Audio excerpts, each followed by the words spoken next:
Robert Bork was a notably brilliant and also conservative Republican judge and law professor from the United States.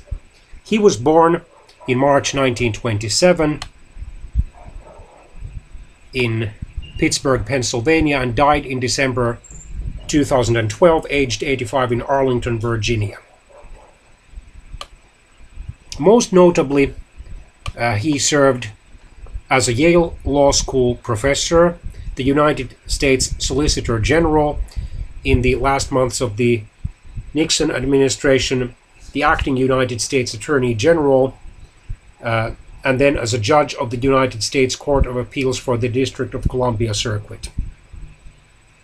In 1987, when a moderate and centrist Associate Justice of the U.S. Supreme Court, Lewis Powell, who was, by the way, a Democrat, announced his retirement, President Ronald Reagan, a Republican, decided to nominate Bork, a fellow Republican, to the U.S. Supreme Court to further shift its ideological center of gravity to the right.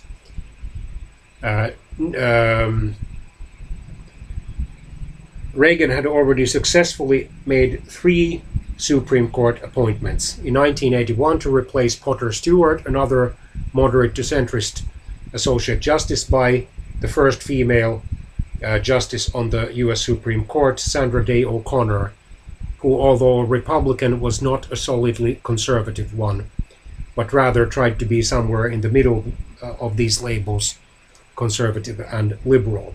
In 1986, when Chief Justice Warren Burger retired,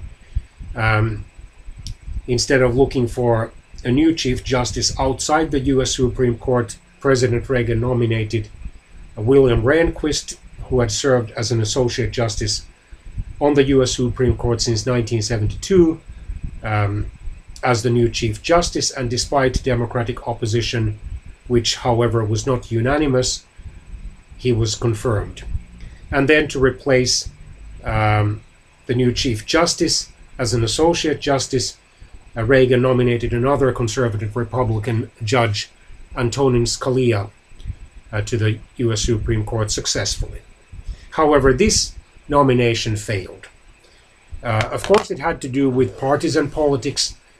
Many Democrats wanted to embarrass the usually popular President Reagan. After all, Reagan had already received a major backlash in the congressional midterm U.S. elections of November 1986, where most notably the Democrats had lost their already narrow majority on the United States Senate, which of course meant that in order to have such nominees confirmed, Reagan had to persuade enough Democratic senators to vote for them, and had to somehow try to persuade all, or at least almost all, Republican senators to vote for them as well.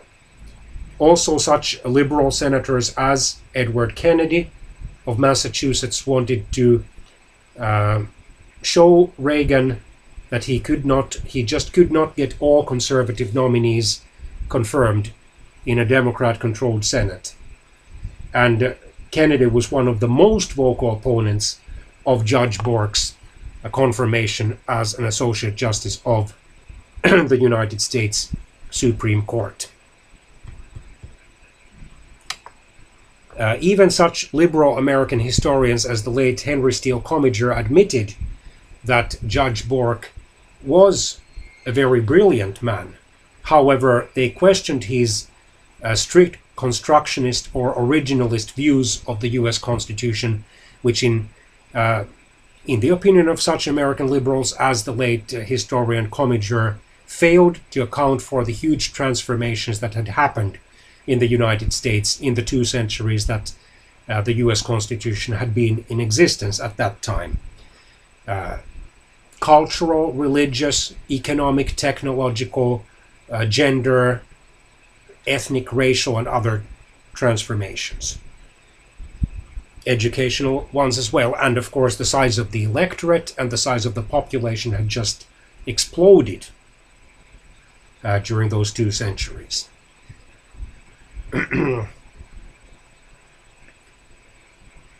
Anyway, in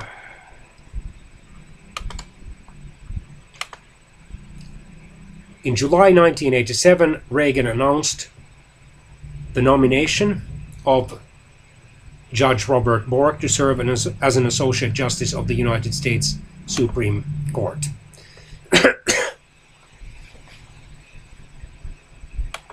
Bork had long been interested in the position. Already former President Richard Nixon had promised him the next seat on the Supreme Court following Bork's compliance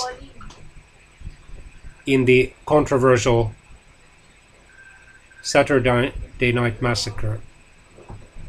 Hello?